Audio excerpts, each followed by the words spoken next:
Hey everyone, welcome to Stratton Woods Live Interviews. This is our first interview ever, and it will be with Sudsy, Monchik. We're so excited.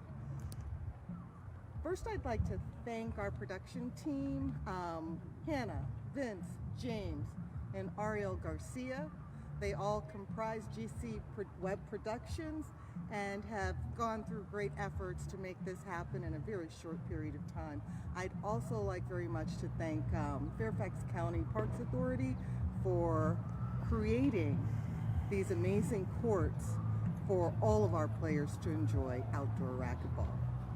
Now, I'm turning to Sudsy, 5-time #1 player in the world, 4-time U.S. Open champion, U.S. Hall of Fame member. You were inducted, I believe, in 2015. Over 50 professional singles titles and 7 professional doubles titles. And now I think you're starting to add outdoor in the mix here, which is right up our alley. Sudsy, thanks very much for coming to speak with us and allowing me to interview you. And by the way, everyone, I'm Mickey Cote, Stratton Woods racquetball player. Sudsy, my first question to you is, how'd you get started? Well, first off, thanks for the nice introduction, and thank you to that amazing production team that nobody sees. This is pretty cool.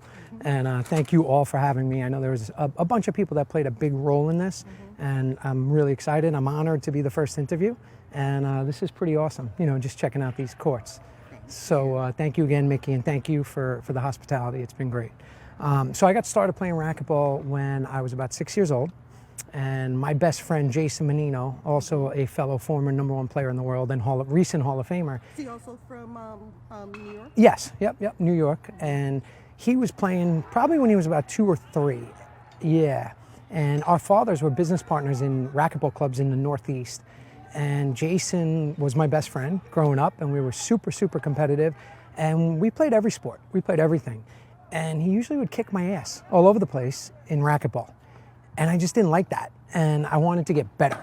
So I did everything I could to go out there and really just wanted to compete, but really just beat Jason. That's how it all started. You just wanted to beat Jason? That's it. That's all I wanted. Sometimes it starts small. I did eventually. He got me too a bunch of times though, okay. But yeah, that's how I got started. Okay, and that was something like 40-some years ago. 40, yeah, 40. Do we have to say our age? Because if I started at 6, so it's about 40 years ago. Yeah. Wow. And what have you seen change from the time that you've started to present? The changes in our sport. I mean, there's so many different levels. There's so many things that have changed, you know, besides the obvious, right? The equipment, going from small rackets to bigger rackets. Participation, a big one. I don't remember outdoor being huge when I first got started, and where I now believe it's something super important that, you know, we as a whole, as a sport, need to start focusing and doing a better job on. You know, the money's different, the exposure's different, everything's different, Mickey, to be quite honest. It's like sponsorship levels, so many players, everybody's sponsored nowadays, where when I first started, man, it was so cool to get a yellow shirt from Ep1 with a blue writing and your name on it, because it meant that, you know, you were moving the needle or you were an influencer. It wasn't always about being the best player. And, you know, that's a big one too. So, but there's so many changes. I mean, so many different directions we can go on that one. So you mentioned money. How has that changed specifically?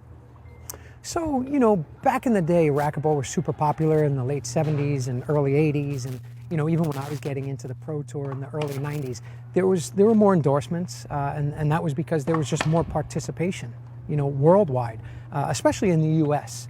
And there was a lot more opportunity, because the money was flowing in better. The money was coming from where, though? From sponsors, but also the racket companies and stuff, because they were making more money. There was more participation. They were selling more product. Sure. So hence now there's more money available for an A&P budget or advertisement and promotions budget, and they could spend more.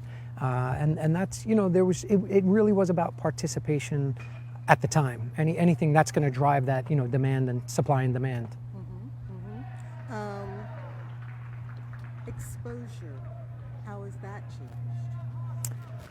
You know, it's interesting because our sport has, when we were in the late 70s or 70s, 80s, I didn't really get going till the early 80s as far as really understanding what racquetball was. You know, I think it's different. I think there's a lot of opportunity now for more exposure. I mean, look, we're online right now, and I do as much as I can to just get racquetball out there, even if it's hitting on a court here by myself and just talking about it. You know, I think that there's some things that we're battling. People say TV, but really everything's kind of online now. If anything you want to watch, just put it online. And it's just not quite the same because the popularity has gone down. So a lot of the people that we would want to have interest in the sport, like ESPN, say, you know, who's on TV, or these major big corporations, they're not super interested in exposing our sport. So we, as the leaders in the sport, whether it's the NGBs or the professional tours or the key influencers in our sport, we need to do everything we can to expose it as much as possible and keep it alive and keep it out there. So just for our viewers, NGBs. NGB is National Governing Body, and in racquetball in the U.S., it's the USAR, United States, USAR. Okay, very good, thank you. You mentioned a decline in popularity, and clearly, I've only been playing racquetball for about 18 years, and even within that 18 years, I've seen a significant drop in players. Sure.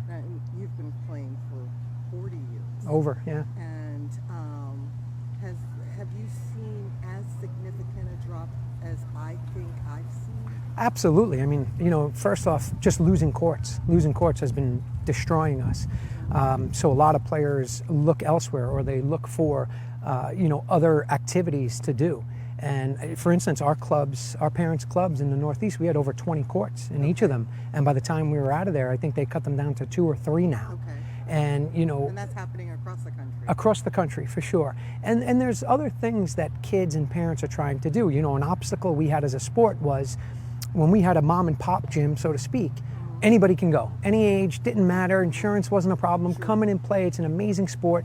You know, it helps you become a better athlete, better human being on and off the court. Sure. So if you're a baseball player, we have baseball tournaments going off to our left. Go play racquetball. It's going to help you be a better baseball player.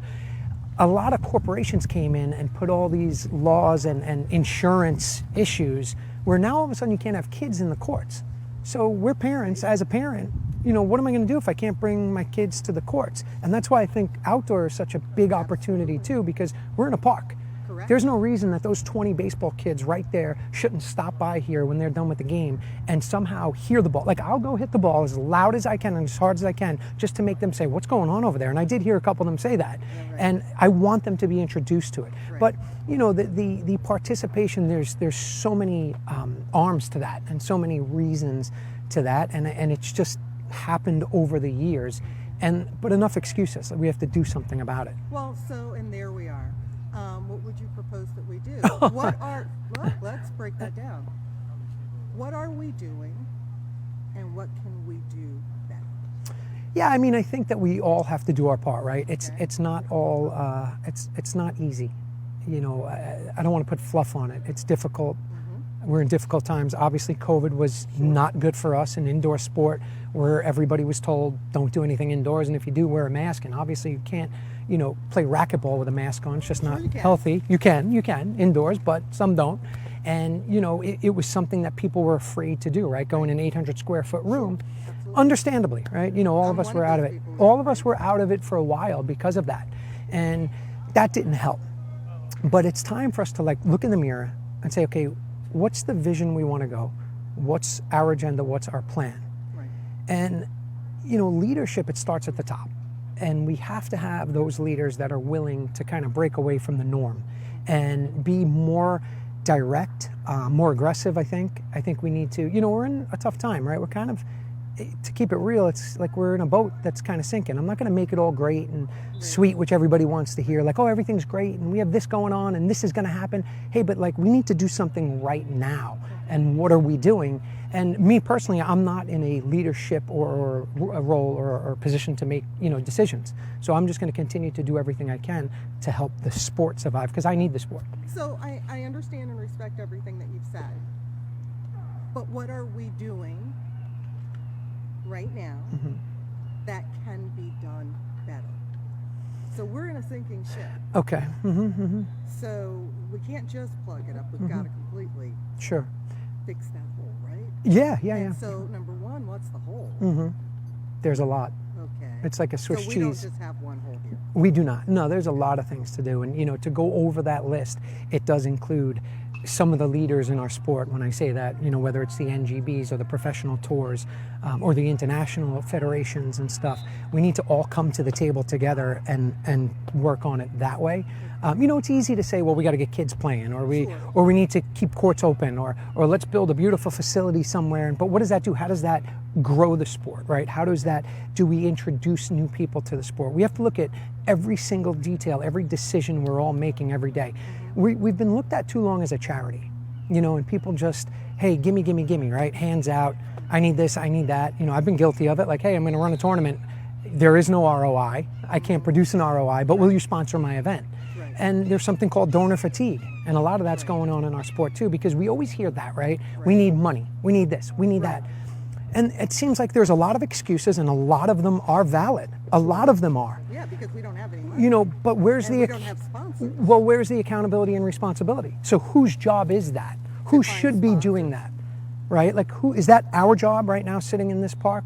Is that what we do? Well, guess what? If we want to run a tournament here, we're going to do that. But should someone else be helping us do that? Or is it all on individuals across the globe to do it? Meaning that, well, okay, now we have to look at leadership and say, okay, well, what are we doing to help here? And I think that, some changes need to be made where we say, okay, that's aggressive, that's a vision, that's a plan, that's an agenda, and put our energy and time into the right things versus spreading it out and just trying to make everybody happy and please everybody. Okay. Can you hear me fine? I hear you perfect. Okay, perfect. My wife says I'm too loud by nature, so... You're actually a lot quieter right now than you were 5 minutes before we went live. It's early. Yes, that was earlier. But be that as it may, let's talk about outdoor racquetball. Sure. You and I were hitting a little bit before we went live, and you made some observations about indoor players playing outdoor, and usually you would predict that they would win against outdoor players. Sure. Okay. I would like for you to explain that to our viewers. Yeah, so we're Stratton Woods. Stratton Woods Live, we're all about outdoor. As you should be. And we all were indoor players. Yeah, I mean, we're, indoor players are, a lot of us at the highest level, we do it for a living, right? So we're professionals, or we do that. And at the end of the day, it's a racket in our hand and a racquetball and a wall. Okay. And, whenever you look at the big events and then you look at the main top divisions, usually the best indoor players go and win those outdoor events. I know we just had a big one out in Vegas, had a big one. And the best doubles team out there indoor won the outdoor. And that there's amazingly good. Had some pretty damn good outdoor players who made that final. Correct. And that's what I was, there's amazingly good outdoor players, but it's a totally different game. And I respect outdoor, indoor, I love them. I get my ass kicked right now by an outdoor player, but eventually we're trying to figure that out too. And we want to figure out, okay, once we learn the game, I think our chances are good, just because of, maybe it is because there's an added wall. And sometimes our strategies indoor, help us outdoor, right? Like we were hitting and I said, all right, here's a little indoor drill. Right. Don't let the ball get by you, right? So kind of the same in outdoor, you can't let that ball get by you because then it's off the court or out. And so we're kind of, I think we're just doing a lot of different things indoor that helps us outdoor. And I told you, one of the most uncomfortable things for me and many indoor players, or whoever defines yourself indoor, and I want to take that away now because I think we're all just racquetball players now. But they don't know what you're taking away, so say it. Yeah. Well. The one thing that you told us is that the indoor guys come out and win the big outdoor events. Okay, and the one thing that they don't like. Oh, those shots, those like high lobs, and because bad indoor shots are actually good and effective outdoor. And it takes time. Outdoor, and putting a live stream together in a park like this takes a lot of talent, and we also deal with a lot of connectivity. connectivity issues. So it may happen again, and so I apologize, but thank you, thank you, thank you. We're back with Sudsy, and hey, we got an appearance by Mike Grizz. We did see the CEO. He's the CEO of the IRT. Now, I said an appearance, but Mike Grizz is actually a regular player here at Stratton Woods, and definitely a part of our Stratton Woods family. So thank you, thank you, thank you, Mike, for showing up. Let's get back to our interview. I'm not going to take you back to where we were before we cut off, because I really would like to talk about what you think racquetball is going to look like in 10 years. Oh man, Mickey, that scares the hell out of me. Okay. It scares me because this has been my entire life. And, you know, the path I see us on, you know, again, it needs work. It needs some drastic changes. Okay. And we have to change the way we go about it. You know, I think that our leaders are doing what they believe they can. Sure. I believe I believe there's a lot of good Yeah, intent. everybody wants racquetball to grow. Sure. I think there's a lot of good intention there. I just sometimes question, you know, maybe the delivery of it. Okay. Or, you know, are we trying to please more people, or are we trying to truly, you know, survive and thrive? Okay. Are we ready for drastic changes or drastic measures that maybe need to be made? You know, and What would a drastic measure look like, though? I think it's time that our NGB takes a look in the mirror and considers, you know, they're changing their structure, their processes, and how they run. USA Racquetball, to be specific, you know, I think there's a lot of great people there. Sure. But I'm just not super confident that, you know, it's working. And obviously, right? I mean, there's you don't have to be a rocket scientist to say that, but, you know, and again, I don't. And we're not talking about specific people anyway. I wouldn't mention because this specific. because this didn't just happen. No, this is years. This year. This is years and Right. years of happening. So we're talking about many different people at the top in the NGBs. Yeah, over years. Again, I'm doing this 40 years. Right. And, you know, it just hasn't been going exactly the way, you know, a lot of us hoped it would. Right. And, you know, I don't have all the answers, right? I definitely don't. But I know that I would love to be able to look at you or look at the racquetball world and go, it's on me. I'm Right. responsible. I'm accountable. That was my decision. Right. You know, one of the most successful things racquetball has had in 25 years, and it's not a trick question, Okay. is the U.S. Open. Okay. It's profitable. It's noticeable. It brings us some good opportunities. We have some major corporate sponsors, and it's owned by USA Racquetball. Right. But it's run by a guy by the name of Doug Gannon. And the difference, the way he ran it versus the way that sometimes USA Racquetball does things, is he said, I'm doing it. I'm going to run it the way I believe is best for the sport. Don't get too involved, otherwise I'm out. And it's been successful, and it's made money. And again, you know, I think that there's just sometimes too much red tape in our sport, especially now. Like, let's do something about it. Let's all get together. And let's not break more glass. Right. Right? I don't want to break glass. How Right. about we come to the table? Right? You look at me, I look at you like a family. Let's have an argument, let's have a discussion, and let's figure it out. Let's not be afraid, and let's not be afraid to change direction, because at this point, what do we have to lose? What more? Right. What more do we have to lose? Right. What needs to happen next? You said what happens in 10 years? Right. At That is this what I rate, asked. at this rate, I hope we have some outdoor courts to play on, because I'm at clubs every day all over the country. Indoor clubs. Indoor clubs. I try to get to outdoor whenever I can. I really do. I love it, and I think we need to embrace it. Sure. I think we need to equally embrace it, because, look, I mean, they're here, they're in parks, they're in schools. My high school in New York, we had 4 one-wall handball / racquetball courts. Right. You know. And they're free. But indoor, they're starting to take them out. They're starting to pull them out. And then, of course, you have that thing called pickleball. Oh, well, I'm not going to lie to you. Several of us play pickleball, too. You should. I get calls every day, Sudsy, when are Right. you going to go play pro pickleball? I'm like, you know, when are you going to do that? And it's not about that. I'm not done with racquetball yet. I'm not done giving my But you don't energy. have to be done with racquetball. We have to find a way to grow racquetball. Pickleball has emerged in just a few years.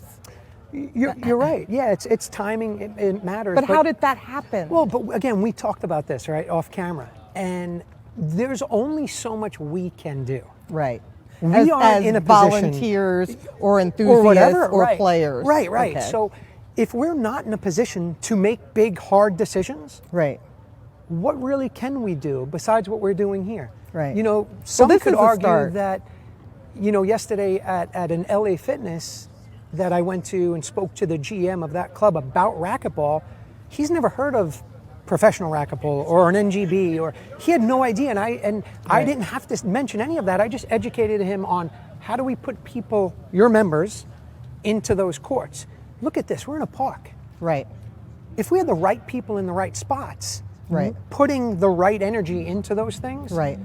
you know, I mean, we should be here now with these 20 guys when they're done playing baseball and saying, hey, if one of them come play.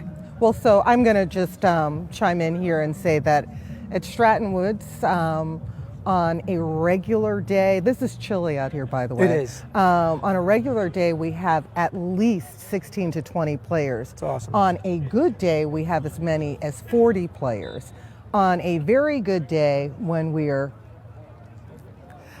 picnicking, I'll say, Sure. we may have upwards of 60 people.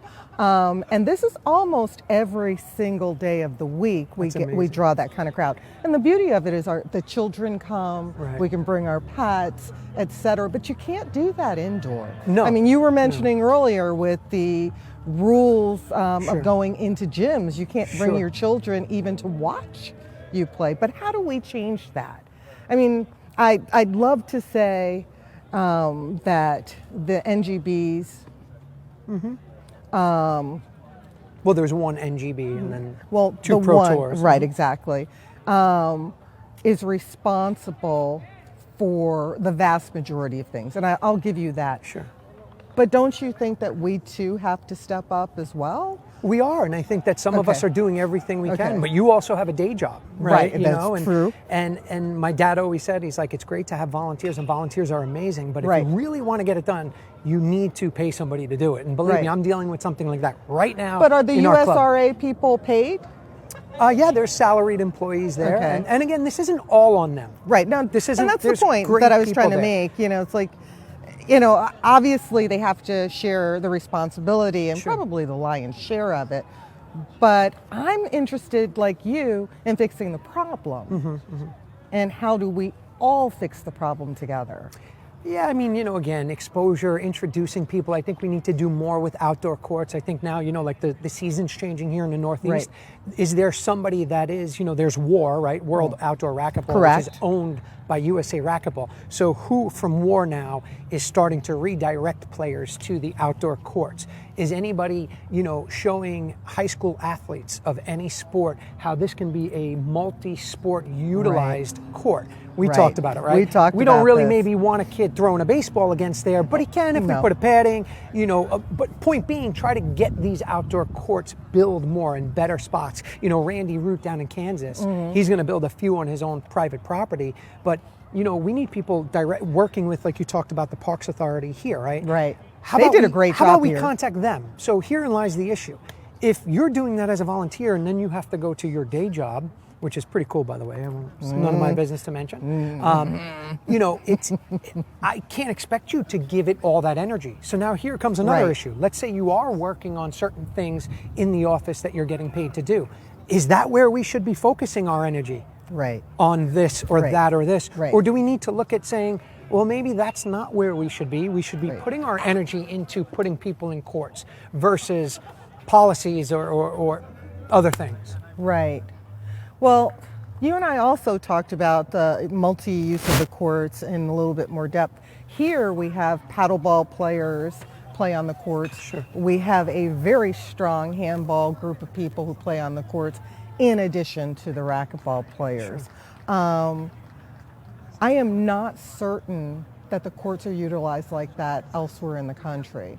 But how do we make that happen? Is it the Parks Authority's obligation to try to grow the sports or sports? Yeah, it's Parks Authorities. I think you got to build a national team of leaders to actually Okay. go out there and do that and figure out ways to pay them. Right, Again, right, like right. I want to pay them, and then you know what everybody's going to do. We don't have money. Right. But that's part of the problem. Right. Okay, so let's just stop, throw our hands up in the air, and quit. Right. If that's the approach we're going to take, Right. there is money. Go Right. find it and utilize it properly, right? Right. So if I give you $1,000 and say, hey, go do what you want with it. Right. And then you decide to buy a new pair of sunglasses and, you know, maybe use a little bit on your racquetball game. And did you use it properly? You know, no, Right. I'm not saying you stole it or you didn't, you know, are you using it properly? Is it properly allocated? Right. You know, so I just think that those decisions need to be had by good leaders in our sport. And, Okay.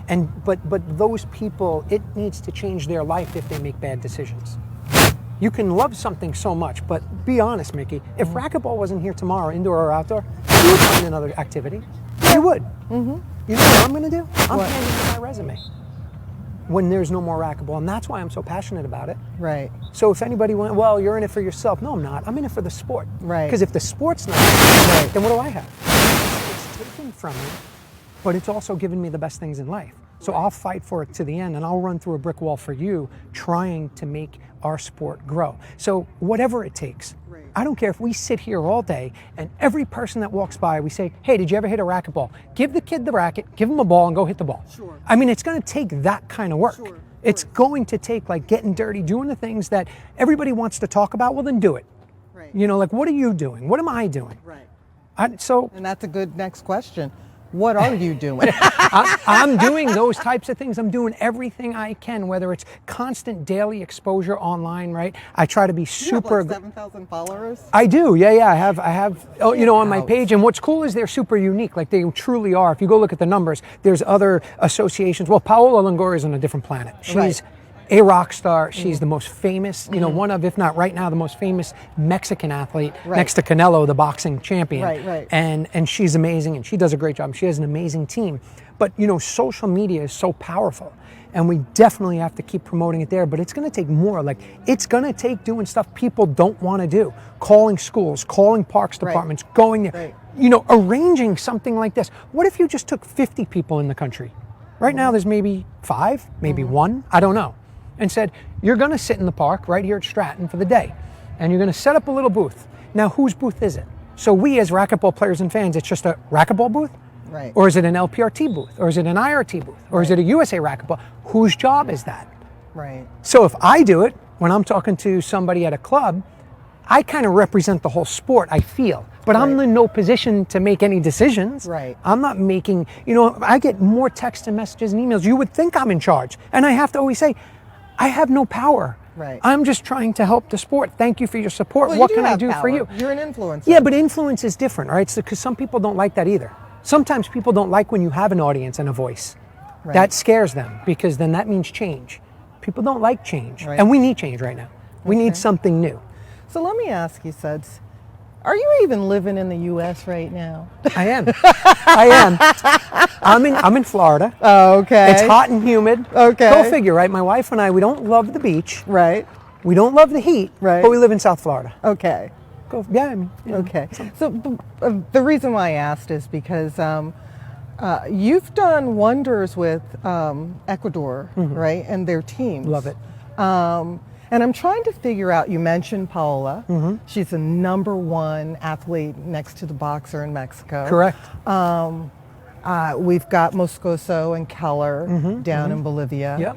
And I look at these athletes and all of the support that they're getting from their countries.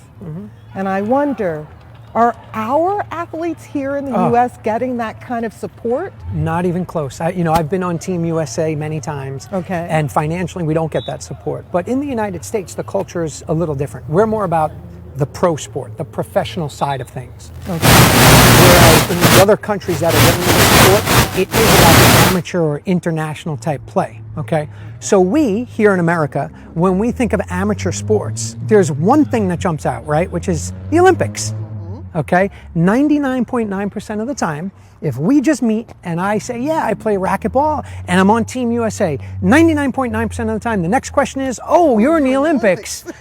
And the answer is no, Right. I'm not. But, and then you And why aren't we? You make it, oh man, that's another, I've been chasing that dream since I was 8 years old. Right. Thinking, oh yeah, we're going to be in the But Olympics is one it day. all about the Olympics and not getting recognized fully? It would help. If racquetball was in the Olympics, it would help for Okay. sure. I think my heart really lies on the professional side of things. I think that all sports have a good, successful professional league or sport because that's what kids are going to strive to be. Again, we have a baseball tournament over here. These kids all want to go play in Major League Baseball. That's what they want to do. They want to go play in the pros. They think they can. Their parents think they can, and none of them are gonna. Maybe 1 or 2%, if that. Well, on that field, I don't know what the numbers are. Mike Grizz actually might know that number. He's a big baseball fan. So, you know, we need strong professional tours, but we also need a strong national governing body. You know, creating that demand and interest. You know, look at any pro sport, PGA, right? Pro golf, NBA, NFL. Soccer, whatever it is, there's a great, strong amateur association as well, driving players to want to be there one day. You know, if we left this conversation where, or let it go down the path that it's going, it would almost sound like racquetball's dying, but I refuse to believe that will ever happen. So what can we do? You know, I mean, we've kind of touched on this several times, but I want our viewers to know that we all have a place in the sport. Correct. And it's not going anywhere. Correct. I want to still play in tournaments, outdoor, indoor. Amen to that. Yeah, so do I. And you know, it is scary though, and I think that these conversations need to be had. You know, I think that's the first thing.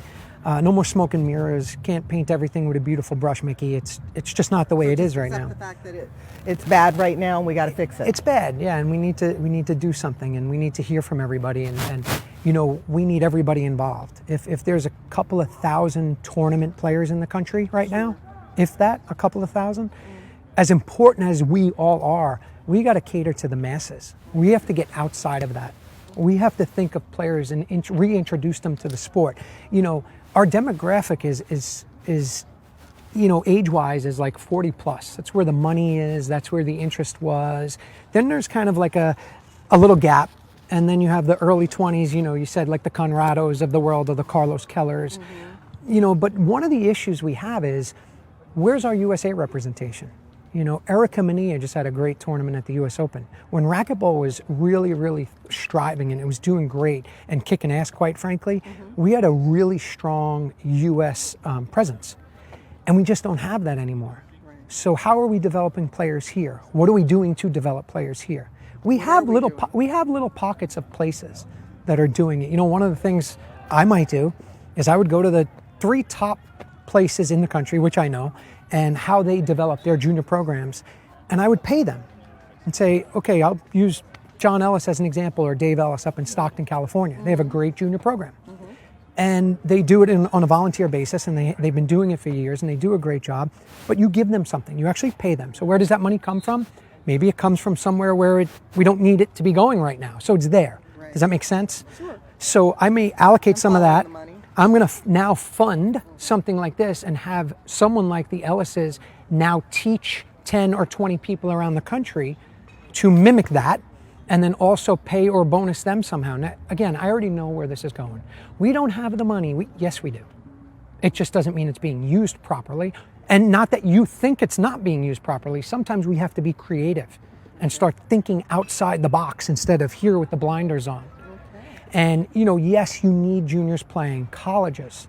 You know how many colleges have racquetball courts? I don't know the number, you know, but hundreds of racquetball courts on colleges, and why we aren't going after every single one of those universities and educating them on the benefits of putting people in those courts, putting players that will now, because they're 17, 18, 19, 20, 21, they're now going to play it for a lifetime. Right. They're not just going to dismiss it, because that same indoor player is going to say, I want to play, look, there's racquetball. Because to us, this is racquetball. It's not, you know, it's not indoor or outdoor to us. It's racquetball. It's racquetball. The people that truly love it, we just call it racquetball. Right. So we're all in this together. We really are. Right. And we can all do everything we can. Expose it, get it out there, introduce it, talk about it, you know, to nauseam, right? Like, all right, yeah, Sudsy, I know, Mickey, where you guys play racquetball, I get it. But, you know, hey, just give it a shot. Play racquetball. You don't have to like it. You know, it's okay. But it takes a lot of that kind of nitty-gritty work, you know, and you got to dig in and not give up, you know, and really do something different. And it's tiring sometimes. It's exhausting. It could be exhausting. So we all want you to come back here and play in one of our pro stops. You have to commit We're friends now. You're my We boy. We are. You're my boy. We are. We're New Yorkers. You have to come play one of our Stratton tournaments, whether it's a pro tournament or not. And I'm getting a commitment from you now. On camera? On camera. Can I text you have my wife real quick? Yeah, you can text her. Can I bring her? But wait a second. She's not the head in charge right now. It's She's me. in charge. Oh, no. She and I are going to share you on this one. Okay. You have to commit to coming to Stratton Woods to play in a tournament. Sorry. And I'm going to get my boy Jason Geis back over here. Ooh. Yeah, that's right, because he's going to fun. put the lie to the pro indoor player always winning outdoor eventually. So see, now I have a target. Wait, is this No, doubles no, or singles? Can I bring a partner? Yeah, no, it's going to be doubles. Okay, good. It's going to be doubles. I will, Mickey. So I will. I'm going to ask some light questions right now before we take some questions. I'm coming back, though. I am. No, you're committing to coming back for outdoor and for one of our indoor tournaments. Listen, I'd be remiss if I did not mention that in the DMV, we've got TJ, the head of LPRT. We've got Mike Grizz, the head of IRT. We've got Slimo Oregon. Mm-hmm. And Slimo's big in IRT as well, right? Yes. We've got Troy Wargan. We've got... it's a great group. Oh, Todd Boss is here. Momo Salata. Mm-hmm. Todd, yes. No, it's Todd an amazing Boss. area. We've got Amy Brewer. We've got so many people who are involved with either USRA, LPRT, IRT, or WAR. Correct. Influencers. And they're not just influencers, they're actually trying. Yes, I agree with that. I'm not going to suggest that we can't try harder, but we've got a lot of people here that deserve to have Sudsy here playing in our tournaments.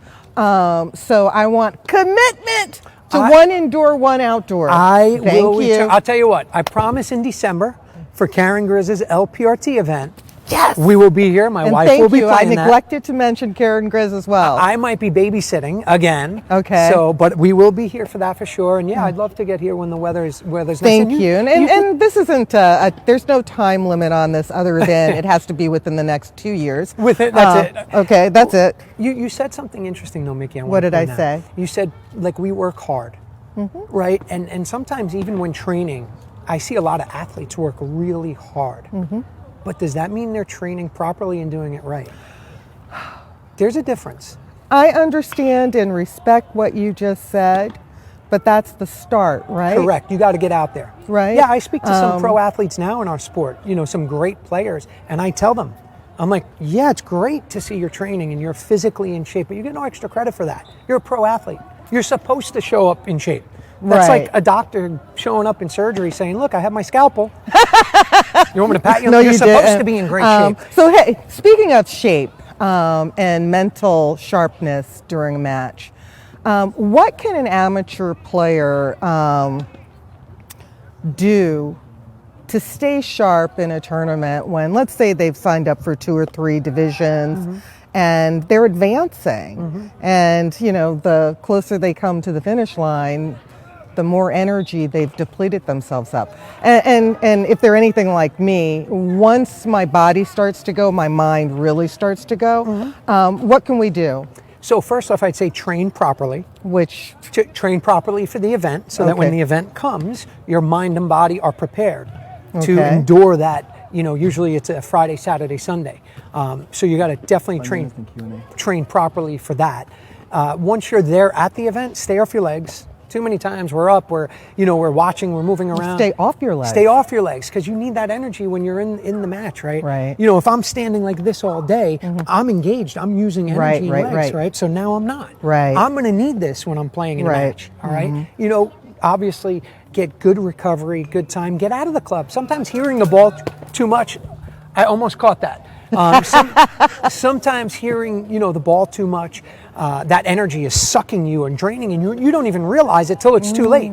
And I know that because it's happened to me many times in my career. You know, I was a little rat. I was a club rat. You know, I just wanted to be around the courts in the club and jump in and hit. And I realized how to be energy efficient, and not just physical, but mental as well. You have to be mentally and physically efficient so that you're ready to go, you know, and peak at the right times for those events. On the amateur level, try something different. Prepare for the event, maybe the weekend before, kind of simulate or visualize what you might go through the next week. So let's say you have an event next Friday, Saturday, Sunday. I do. Okay, and I'd say, Mickey, so how many matches are you going to play Friday? You say, Sudsy, 2. I go, okay, this week we're going to practice. You're going to play 2 matches on Friday. We're going to simulate that. Let's see how you feel. We're going to simulate Saturday. We're going to see how you feel Sunday. You know, there's different ways to do that. And I can't tell you all of them because then you'd be out of a job. Yeah, I know. Exactly. We're not trying to take all your secrets, but we do need tips, dude. You ain't here for nothing. I've been loving the tips, though, going online, doing those lessons. Then I get texts from coaches. They're like, stop doing that. You're giving away. And I'm like, I'm not giving away anything. So I've been told that we have some questions, some Q&As coming up soon. Oh, that's right. We're live right now. We are live. I wonder if my wife is watching. So, quick question from me. Just singles or doubles? Now doubles. Okay. Now doubles. Do you want me to elaborate on these answers? Or yes. Yeah, now doubles. It's easier on the body for sure. I've been fortunate to have some amazing partners over the last few years. Rocky Carson in 2018, Alex Landa, my current partner, and of course Kane. Right. So it's easy when you got guys like that out there. It's definitely easy when you got guys. But it seems to me that you win more with Landa right now. You know, Alex and I played 2 events. We won both. Okay. To be fair, you know, Kane was not in either one of those, nor were Alvaro and Daniel. Okay. Who I think right now are playing the best doubles in the world. Okay. And yeah, Alex and I played 2 events. We won both, and we're planning right now on playing USA National Doubles again in February. And we're talking about possibly playing a pro stop before that. We'll see. Fantastic. And I like being on the backhand. Do you side. ever play mixed? I do. I love mixed. And who's your partner for mixed? Well, I would love my wife to play with me, but you know, she just sometimes doesn't like to play with me too much. And we both like to play. You know, we both like to play the backhand side. Oh, so you know, and somebody's got to watch the kids. So it's funny that there are so many things I can say to this. But there's an LPRT event in Chicago. Actually, it's the same weekend as an IRT event in Arizona, and there's a pro mixed. So I'll probably find a partner, but I don't know if it's going to be my wife. I could tell you this, that Paola and I were going to play in Denver, but she went to the Olympics, so. Okay. So that's, but I do love mixed. I do like it. Okay. And they're awesome. I mean, there's nothing the women can't handle. They're amazing. Right. Who's your favorite female player right now? Honestly, my wife. Aside from your wife. To watch play, well, I think Gabby Martinez is just amazing to watch. Her hustle and her heart you just can't teach it. Right. I've worked with her personally. Right. They're all friends of mine. You know, they're all great. I love watching the way she goes about it. She seems to have turned a corner, and she's putting it together where now she's decided, I'm going to handle this and treat this like a profession. And it's really good. It's great to see Erica Mania playing the way she is and the dedication she's put into it. Right. You know, I like watching them all. They're all great, and they're dear friends. And how can you not? Paola, she's a machine. She's a machine. She's just a machine. Right. She's just so much. She's just better than most at every little thing out there. And number one, being a professional about it. Okay, and this is just for me. Moscoso or Keller? So Conrado Moscoso and Carlos Keller are 2 great players. They're good friends from Bolivia. And to me, and I've had this conversation with others, Conrado probably has the second most weapons and tools of any player on the planet right now, next to Kane. Putting that all together is different. There's a little personal thing with him and Carlos because they're such good friends. They're good friends. Carlos had just recently beat him in 2 games at the U.S. Open, which was surprising to many, not to some who know the game. They're both great players, but I think Conrado might have a slight edge as far as, you know, what he brings to the court to go be ready, but he's got to put it all together because Carlos could be one of the best also. Okay. Do you have any questions you want to ask me? No, I don't. Never mind. I got to be careful with those questions. Never mind. Yeah, I know we're going to lunch after this. Where are we going? I know there's a big group Pizza. of us. We might go live. No, you might take us live. So are there any, do we have any questions online? Yeah, there's a couple coming in. Okay. Do you want to ask those questions? Is my mic? I'm good? Okay. All right, so can you guys hear me? Yeah. Okay. So I have a question from Amir Amigo. He says, some racquetball players are playing pickleball. What can be done to market outdoor racquetball and stop growth of pickleball? Do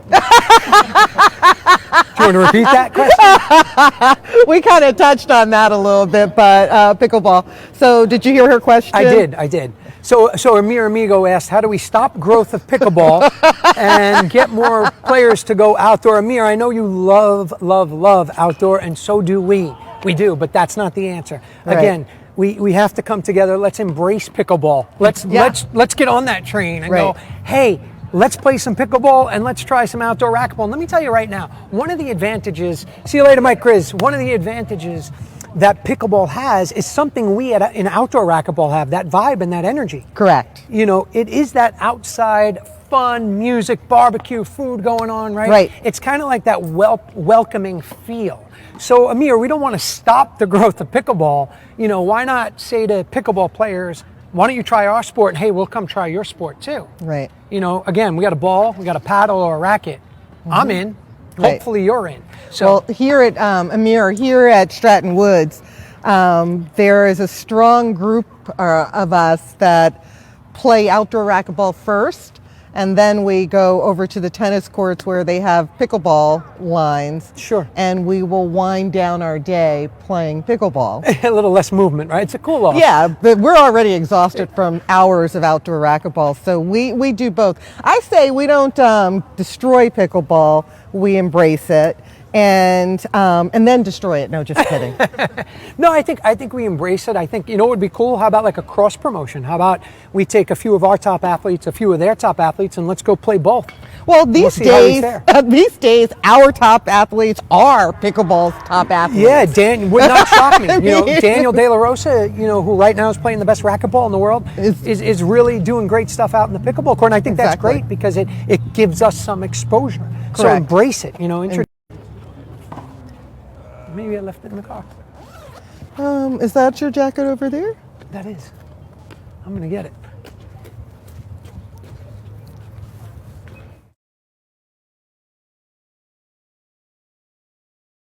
Hey, I warned you guys about technical difficulties trying to live stream from a public park. Well, it's happened now twice, but we're back on the air with Sudsy and taking Mr. Foley's question.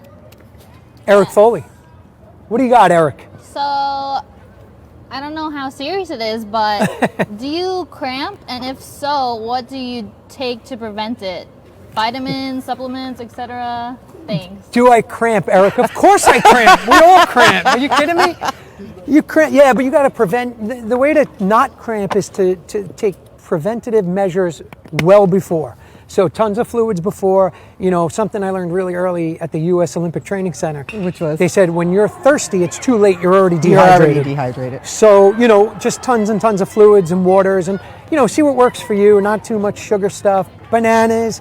It happens. You know, I don't like pills and like stuff like that. So I just try to work with it. But I've had some vicious cramp stories. Yeah, sometimes, Eric, I think a good rule of thumb is half your body weight in ounces of water per day. Minimum. As a minimum. And when you're playing sports, about an additional 8 ounces per hour. I'm drinking way more than my weight. That's for sure. Cramping isn't just from dehydration. It's also from not eating enough food Sure. as well. So you might want to consider what you're eating or not eating. Yeah, and then if you're a competitive player, Eric, you know, go and physically train for racquetball too. Right. So if you're a baseball player, and then you try to go running up and down the basketball court, it's just not the same physical fitness. Right. So train properly. Also train your muscles and your body. I've had some vicious. It's scary actually. Okay. Sometimes cramping up. Yeah, Not fun. I've experienced it. Is that a floating camera? Do we I'm have going to any, do something totally impromptu. Hannah, Can do you we guys have see any the more court? questions, or is that just? Can you see the court? Yeah. Okay. Can I do something real quick and then I'll come back? I want to show you something. Okay. All right, Mickey, this is for you. So everybody says, right, how hard it is or how do you grow the sport. How about this? So we're here at this park, right? We didn't talk about this, did we? No. So you don't even know what I'm going to do. No. All right, watch this. How about we do this everywhere? What's up, guys? I got a quick question. You ever play racquetball? Try it. You could hit it. Just hit it. Go ahead. Here. Here's a ball. You don't. I'll hit it with you. You want to hit it? Look. So just. You didn't want to hit it. You got the A's hat, right? Come here. Wait. What sport do you play? You play football. What else?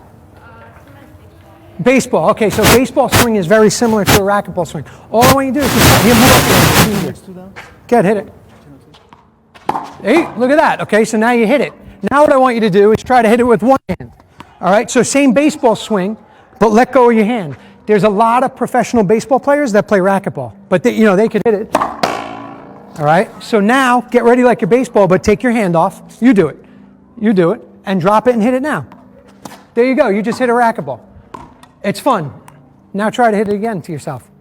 And if you play baseball or football or whatever you play, this will make you a better athlete. You know how I know? Because I play this, but I also played every sport growing up. And when I played racquetball, it made me better out there, faster than all of them, quicker, always more alert. It's a fun sport. You want to try it? I'm leaving. You could just hit it. I'll go over there. Just give me my rackets back. Okay. All right? You guys can hit it around. Have fun. Yeah, use it. You could use use the racquetball. No, but that's not a racquetball. If you're going to do it right, put that one, save that so it doesn't get broken. Trust me, use the racquetball racket. Just have fun. Now, it literally is that simple.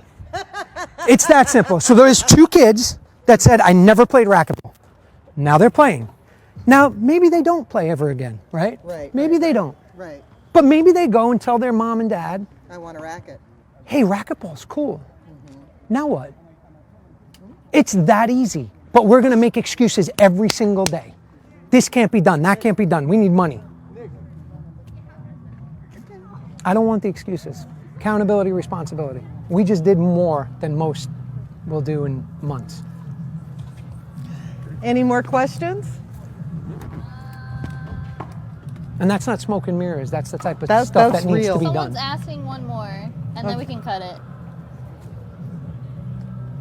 Sorry about that. It was bugging it me is because I from- saw those kids and I'm like, man, see, they should have rackets in their hands. Okay.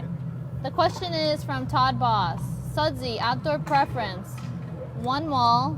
And there's a name and Zarega. Todd Boss, where are you? Get over here, I Todd. know, we wanted him here. Come to lunch. He said, what's your outdoor preference? One wall with Zarega, 3 wall, short wall Vegas, or 3 wall, long wall Stratton? Stratton everything. Stratton, Todd. That was the best closing. Stratton everything. That's so sweet. Stratton for sure. It's amazing. I love them all. But Stratton Woods right now has a piece of my heart, and I promise Mickey I'm coming back. Is my mic on? So how do you close after that? Other than to say, Sudsy, thank you so much for joining us at SWLI, Stratton Woods Live, and doing it outdoor. Thank you, my friend. Thank you, Mickey. Thank you, everybody. Thanks, Ariel Garcia.